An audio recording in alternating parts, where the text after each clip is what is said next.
Kia ora and welcome to Business Your Way, a podcast where I take you behind the scenes and look at the strategies, systems and support needed to grow and scale an online service business.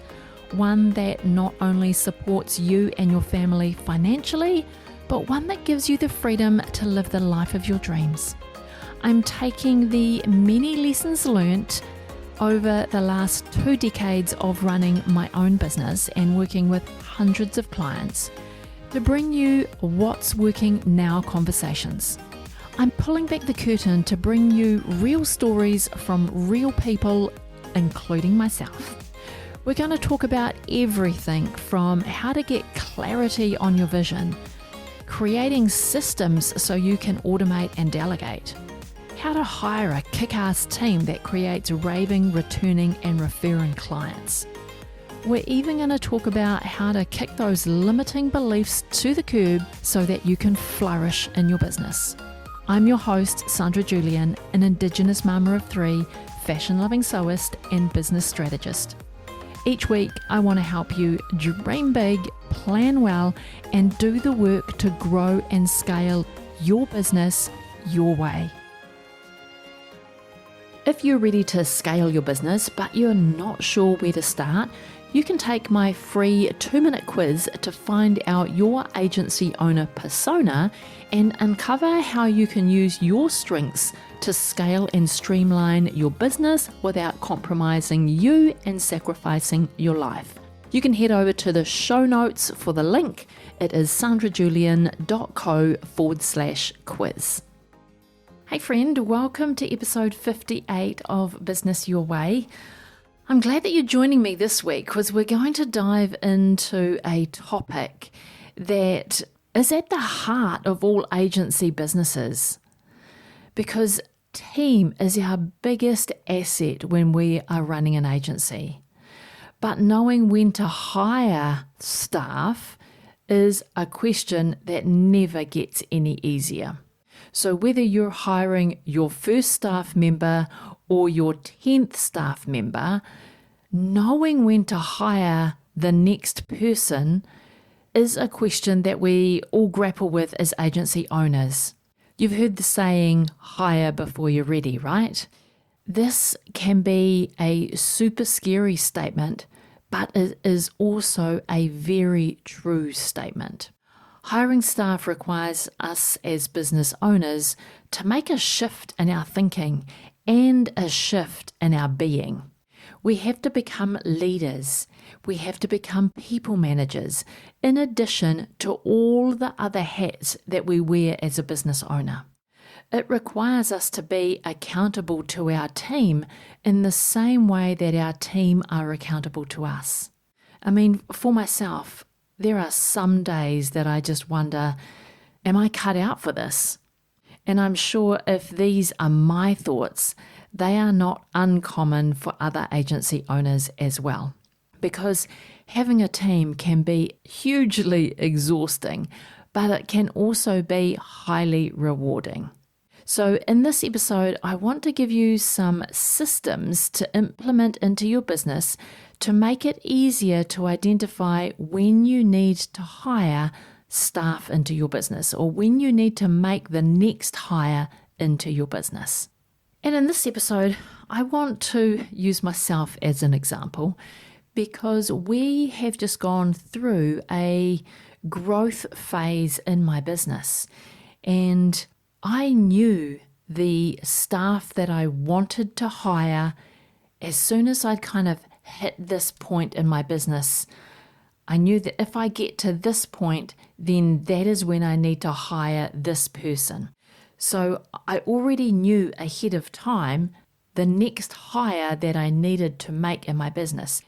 And whilst I knew it, it didn't stop me from second guessing myself. Is this the right person? Should this be the right way of doing it? Could I do it differently? Should I think about this differently? I had all of the things running through my mind around who is the next person to hire, even though I had all of the systems mapped out, and that told me who I needed to hire next. But it's because I let my own thoughts get in the way and I started to second guess myself and wonder whether I was making the right move. Because bringing a new staff member into your team, back to that super scary point, because you are having someone come and work for you, you are now providing them with their livelihood. So now you have to meet payroll every week so that person can live their life. And so that's a huge responsibility on us as business owners. And so this is kind of where I was heading with the notion that we have to change the way that we think, and we have to change the way that we are being in our business as the leader and as the people manager. We have to overcome those fears of having to meet payroll every week and know that we have systems in place that can predict what our future business looks like. And it can help us predict what we need to do next week, next month, next quarter, in order to keep the team that we have and that we've worked so hard to recruit, to onboard, and to indoctrinate into our way of doing business. So as we go through this episode, I really wanted to use myself as an example because in July this year, I knew that I had to employ because I had built a pipeline of leads.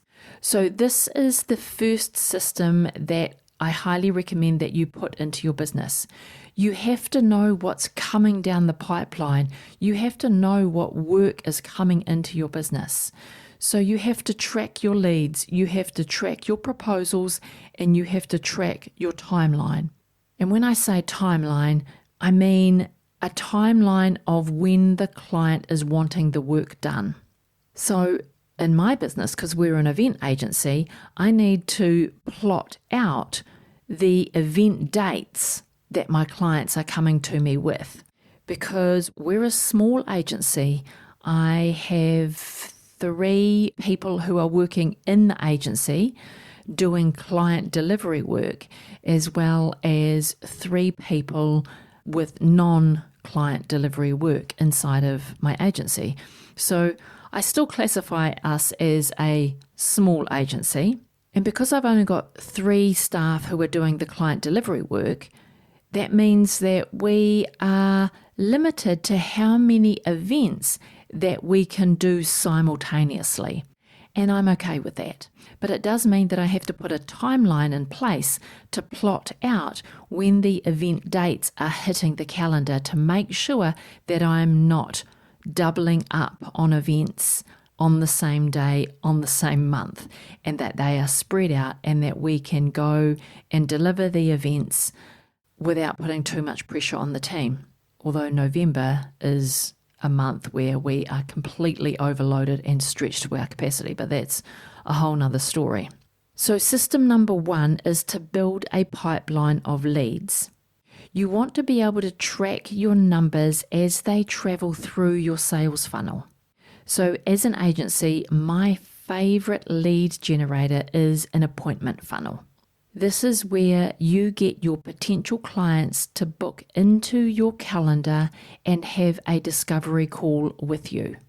Mine's not called a discovery call, mine is called a planning call, because in this 60-minute planning call, I ask them about their event, what success looks like for them, what they want to achieve, what they've done so far, what the details of the event are, so how many days, how many people, where it is. Those are kind of stock standard questions, but I like to dive a little deeper beyond that into who's coming to the event, where are they coming from, what are they coming for, what's in it for them. So I really dive into, finding out about my potential client's event.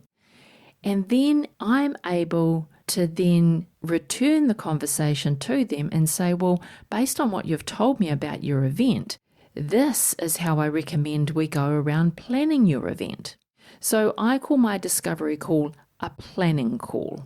In this call, I am working out whether they are a fit for my business, whether we can work together, whether they're aligned with my values. They can assess me as to whether I'm aligned with their values.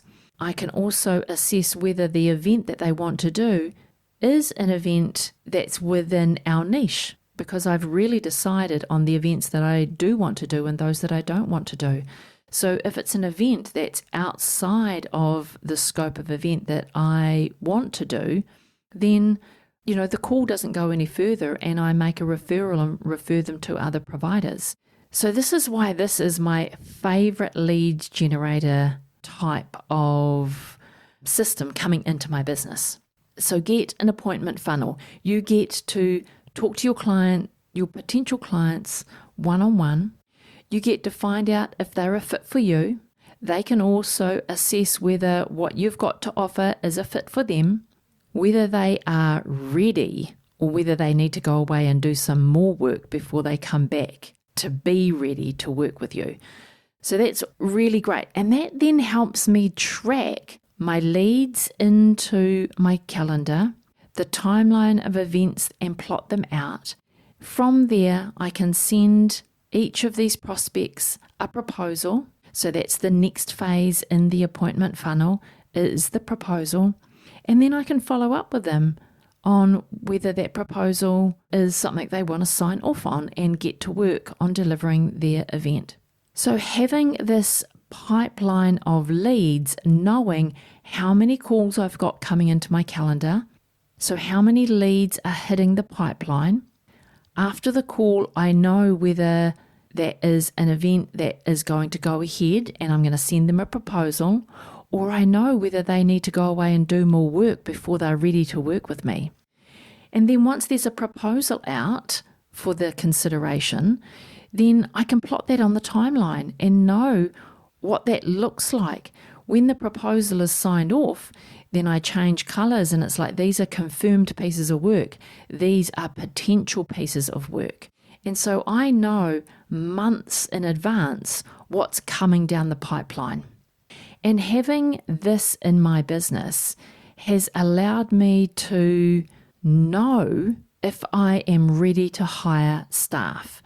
And I can know 3 months ahead of time that in 3 months' time, I'm going to need another staff member to be able to cope with the amount of work we're going to have because of the leads that have come in, the proposals that have been signed off.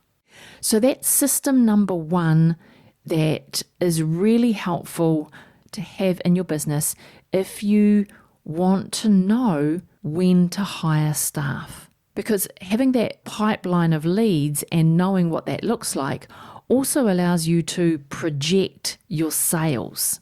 And when you can project the revenue coming into your business, you can hire that next person with more confidence that you can meet your payroll. So system number one is to build a pipeline of leads and track them. I wanted to jump in here really quickly and ask you for a big favor.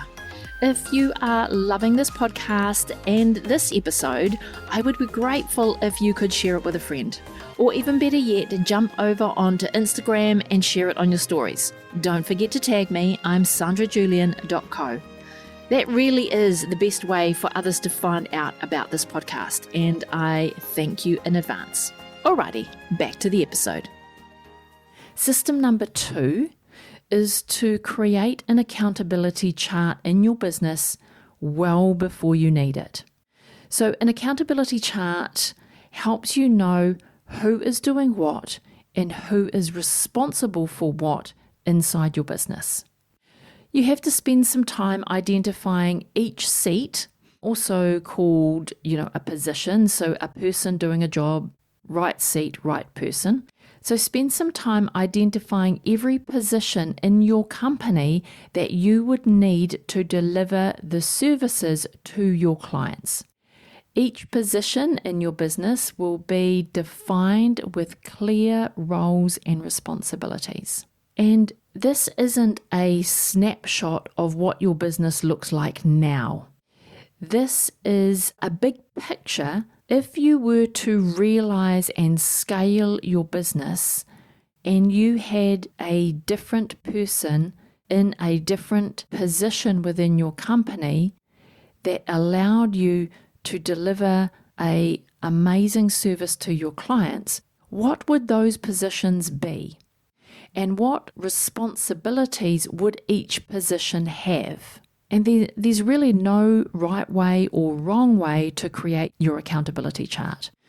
What you create will be based on how you serve your clients and how you want to run your business or how you do run your business. It establishes clear ownership and accountability for everything that must get done in your business. This way, everyone knows who is doing what and who is responsible for what. And right now, you might be doing all the jobs in your business, or you might have a small team of 1 to 2 people, but this is when you should create your accountability chart. Because if you are already doing the jobs, then you know what's involved, and that makes it easier for you to identify what tasks make sense to go together. So what tasks should be clustered together to go into a position in your business? The other way to look or think about an accountability chart is, what will my business look like in 3 years' time? If I was to grow my business like I have a vision for, then what are the positions in my business that I will need to create this level of revenue, to deliver this level of service to my clients? What will that look like? So sit down and create your accountability chart with that 3-year vision in mind. I know that this is not an easy task to do, especially when you are, you're entrenched in the day-to-day delivering of your client service, being a small agency. So taking some time to really forecast what it looks like inside of your business in 3 years from today. How much revenue will you be generating? How many people will you need to generate that level of revenue? And then build out your accountability chart.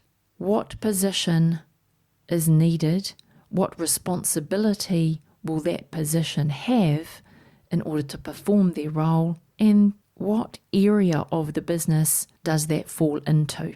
So how many people will you have in your non-chargeable area of your business? So your administration, operational arm of your business. How many people will you have in the fulfillment area of your business? So delivering the client services. How many people will you have in the marketing and sales arm of your business? So plot this all out. Know what that looks like for you. And then this brings me to my next point, which is when you have an accountability chart, it helps you decide which position you need to hire next. This in itself takes away all the guesswork and it brings some level of certainty for you as the business owner to know that when you hit this level of revenue, or when you get this many clients, or when your pipeline gets this big, you know that you are then ready to hire that next staff member. Having transparency over your sales pipeline, you know how much money's coming into your business and what you can expect over the coming months to be happening in your business. What work is going to start landing in your lap. Whether you have the capacity to do that work with your current team or whether you need more people into your team to do that. Because when it is time to recruit, you need to know 2 months in advance of needing that person in your team, and at least 2 months in advance. So that's where your sales pipeline becomes really important, because you'll be able to see 2 months in advance the amount of work that you're going to have to deal with. Your accountability chart will tell you what your next hire should be based on that sales pipeline. 2 months ahead of that is when you need to start advertising for that position. Because if you allow 2 weeks for advertising, then I allow myself a week to assess the applications. And then after that, you've got a week where you should allow time for interviews. And then in that same week, you really want to be making the employment offer. So that's 4 weeks down the track. If the person that is going to be your next hire is already employed, they may have to give 2 weeks' notice or even 1 month's notice to their current employer. So then that's another 2 or 4 weeks down the track before they can start with you. So there's your 2 months just consumed in recruiting. If you're lucky enough, you'll get a person who can start immediately, and then your hiring runway is only 4 weeks. But I like to plan 2 months in advance, because in my last hiring round, I went to market and advertised in July, knowing that come end of August, September, I would need this person on my team. Unfortunately, I did not get the applications that I wanted for the position. So I had to go out to market again and look for new applicants. I tweaked the advertisement, tweaked how I was attracting that person, and then got some new applicants to look at, new applicants to interview, and then from that round of advertising, I was able to recruit the right person. But that took me 3 months to recruit the right person, and I'd only allowed myself 2 months. So for 1 month, my team and I would taken on that extra workload, but we were all stretched to capacity. Now we have a new person on board, and it's great. So plan each hire in advance of when you need them. So these 3 systems in and of themselves will take away that unsureness of not knowing when you should hire your next staff member. So system number 1, you need to build a pipeline of leads and have a system that documents those leads as they travel through your sales funnel. System number 2 is that you need to create an accountability chart well before you need it. And your accountability chart will help you know who's doing what and who's responsible for what inside of your business. And then system number 3 is to plan each hire and know who you need next on your team. So it's a combination of what's coming down your sales funnel and what your accountability chart looks like, so you know what position to hire next. And with these systems in place, you stop second guessing yourself. You stop wondering whether you are making the right decision. You stop flip-flopping around whether you should or shouldn't. Are you ready? Are you not ready? These 3 systems will give you structure around knowing when you are ready financially and workload-wise, whether you are ready to hire that next staff member. But always remember to hire before you are ready. If you are looking for some help, whether this is help building out your sales pipeline system or help building out your accountability chart or just help with your scale strategy, then I'm here to help you. You can book a free 60-minute scale strategy session with me. Inside this strategy session, we look at the current situation in your business. We'll identify what's working and what's not. We'll take a look at the number 1 bottleneck restricting your growth and holding you back from scaling. one of those things might be that you don't have a sales pipeline system, or the bottleneck might be that you haven't got your accountability chart in place, and so the responsibility of each role hasn't been devolved into that role, and then you're becoming the bottleneck in your business. And this is holding back your growth. So in this 60-minute scale strategy session, we'll also make a plan to move your business forward for the next 90 days and beyond. So if you are interested in looking at scaling your business, then I encourage you to come and book a scale strategy session. It's obligation free. You really have nothing to lose other than an hour of your time where you will walk away with a plan to move your business forward, whether you choose to work with me or whether you choose to go it alone and do it yourself. Come and book a scale strategy session. Head on over to sandrajulian.co/scale. Before you go today, I want to thank you for being here and listening all the way to the end. All the links to this week's episode can be found in the show notes, and you can read a full blog of the episode at sandrajulian.co/podcast. If you enjoyed today's episode, make sure you hit that subscribe button and get new episodes as soon as they're released. If you'd like to reach out to me and chat about anything on today's episode or any of the previous episodes on the podcast, then I've got a link in the show notes so you can leave me a voice message or a video message. I really do look forward to hearing from you. Alrighty, have a productive week, and I will talk to you again real soon.